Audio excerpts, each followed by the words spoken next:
Hello दोस्तों, मैं रेखा नानेरी एक बार फिर से आप सभी लोगों का मेरे इस यूट्यूब चैनल में बहुत बहुत स्वागत करती हूँ। दोस्तों, मेरे चैनल का नाम है रेखा नानेरी, REKHANANERIYA, और इस पे आपको कंप्यूटर के MCQs मिलेंगे। इसके अलावा हमने बीएड की सीरीज़ स्टार्ट करी है। अभी हमारा बीएड 4th सेम चल रहा है। इसमें हमने सब्जेक्ट लिया है लिंग, विद्यालय एवं समाज। हमारे लगभग 7 क्वेश्चन हो चुके हैं, जो आपको रेखा नानेरे चैनल पर बीएड की जो प्लेलिस्ट है उसमें मिल जाएंगे। और आज हम 8वां क्वेश्चन डिस्कस कर रहे हैं, तो चलिए स्टार्ट करते हैं। समाज में लिंग भूमिका के सशक्तिकरण के साधन के रूप में जनसंचार के कार्य तथा भूमिका लिखिए।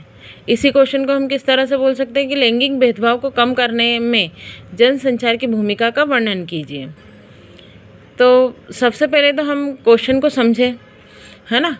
तो क्वेश्चन को समझेंगे तो बात किसकी हो रही है? जनसंचार की बात हो रही है, मीडियम ऑफ कम्युनिकेशन की बात हो रही है। तो जनसंचार को समझा दीजिए कि जनसंचार क्या होता है।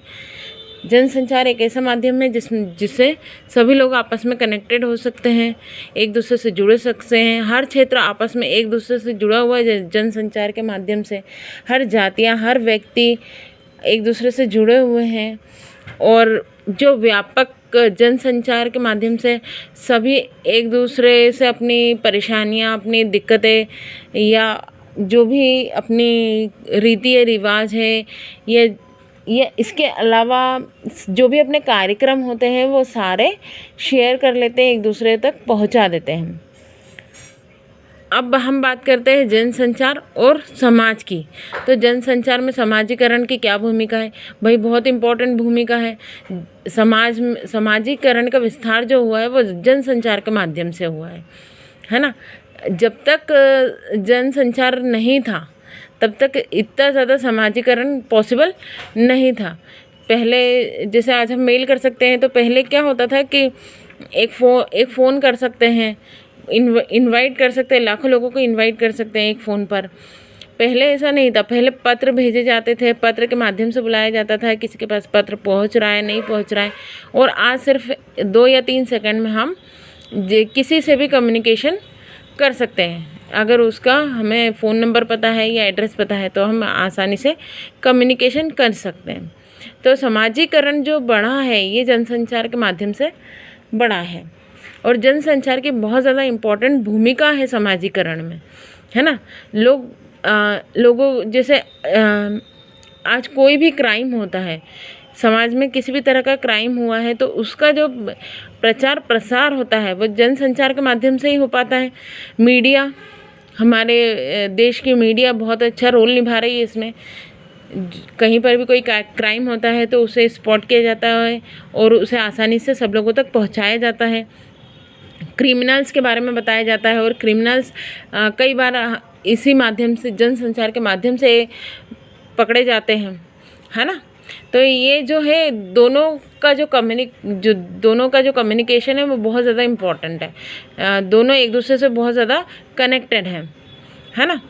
अब पूछा क्या गया है कार्य और भूमिका। तो क्या क्या कार्य हैं? कार्य ऐसे तो आप बहुत अनगिनत मन से बहुत सारे लिख सकते हैं, है ना। यहाँ पर समझाने के लिए मैंने कुछ पॉइंट्स लिखे हैं, पर ये ज़रूरी नहीं है कि आप इन्हीं को लिखें।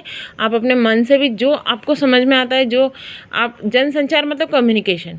अब कम्युनिकेशन से क्या क्या पॉसिबल हो सकता है, क्या क्या समाज में लिंग की भूमिका के रूप में क्या क्या काम किए जा सकते हैं, ये सारा आप लिख सकते हैं।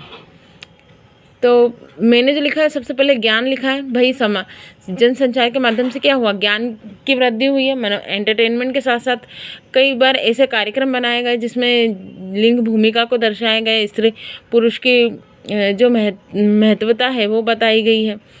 विशेष कार्यक्रमों का आयोजन किया गया है ना। कई ऐसे कार्यक्रम आयोजित किए जाते हैं जिसमें स्त्रियों की जो उपलब्धि है उनको सम्मानित किया जाता है ना। समस्याओं को डिस्कस किया जाता है। बहुत सारे, जैसे अगर किसी को कोई समस्याएं हैं, स्त्रियों की कोई समस्याएं हैं, तो उससे लोगों को अवगत कराया जाता है ना। खबरें, अगर कोई मतलब कोई खबर है जो महिलाओं से रिलेटेड है तो वो आसानी से एक दूसरे तक पहुंच जाती है। ठीक है। अगर दुर्व्यवहार हो रहा है, किसी के साथ घरेलू हिंसा हो रही है या लिंगी असमानता हो रही है, या कन्या भ्रूण हत्या हो रही है, दहेज प्रथा का कोई मामला हो रहा है, तो आसानी से जो दुर्व्यवहार हो रहा है स्त्रियों के साथ में, वो आसानी से जनसंचार के माध्यम से लोगों तक पहुँचाया जा सकता है। फिर विशाल जनसमूह की हम बात करें तो विशाल जनसमूह जो होता है वो, जैसे अभी हमने देखा था दिल्ली का जो केस था निर्भया का, उसमें कितना विशाल जनसमूह था जो रोड पर कैंडल जलाए थे और उन्होंने मांग करी थी कि जो दोषी हैं उनको फांसी की सज़ा दी जाए। तो ये जो विशाल जनसमूह है एक बहुत अच्छा पॉजिटिव रोल निभाता है इसमें। अगर कहीं कुछ क्राइम हुआ है तो उसको पूरी तरह से टारगेट किया जाता है विशाल जनसमूह के माध्यम से। फिर स्त्रियों का सम्मान बढ़ रहा है समाज में। जैसे हम आज देखते हैं कि कई जगह पर स्त्रियां जो होती है बहुत अच्छे अच्छे पदों पर होती है। जैसे हम द्रौपदी मुर्मू देखें, हमारे देश की राष्ट्रपति हैं। तो ये जो न्यूज़ है वो लोगों तक पहुंचाई जाती है। कई ऐसी जगहें हैं जहाँ पर स्त्रियाँ बहुत अच्छा काम कर रही हैं, सम्माननीय हैं, तो वो सारी चीज़ें बताई जाती हैं संचार के माध्यम से। उन पर डॉक्यूमेंट्री बनाई जाती हैं, उन पर फिल्में बनाई जाती हैं, उन पर कोई धारावाहिक बनाया जाता है, कविता, कहानियाँ, लेख बनाए जाते हैं, जिसके थ्रू आसानी से क्या हो सकता है, लोगों तक पहुंचाए जाते हैं उनकी उपलब्धियां या उनके कार्य, स्त्रियों के कार्य। अधिकार और स्वतंत्रता दी जाती है ना। महिलाओं को उनके अधिकार और स्वतंत्रता से परिचित कराया जाता है। भाई कई ऐसी महिलाएं हैं जिन्हें पता ही नहीं है कि उनके अधिकार क्या हैं, ठीक है, उनकी स्वतंत्रता क्या है, तो उनसे उनको अवगत कराया जाता है। ऐसे कार्यक्रम आयोजित किए जाते हैं। खुली बहस की जाती है, जिससे चर्चा परिचर्चा की जाती है लैंगिक मुद्दों पर कि क्या सही और क्या गलत है।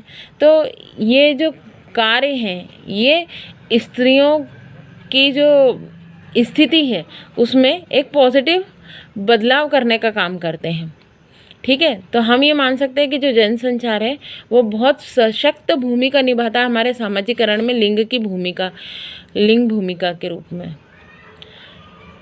That's it guys. यहाँ पर हमारा 8th क्वेश्चन ख़त्म होता है। आई होप आप लोगों को ये सीरीज़ पसंद आ रही है, और अगर पसंद आ रही है तो please please please like, share and subscribe.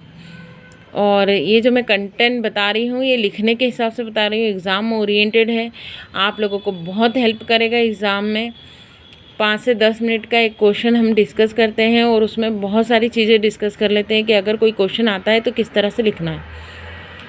तो ये आपको बहुत एग्ज़ाम में हेल्पफुल करेगा। और अगर आपके कोई फ्रेंड है, कोई सिस्टर है, कोई भाई बंधु बीएड में है तो आप उन तक ये ज़रूर पहुँचाइए। उनकी भी हेल्प होगी और हमारी भी हेल्प होगी। तो मिलते हैं नेक्स्ट वीडियो में। Till then bye. Thank you very much.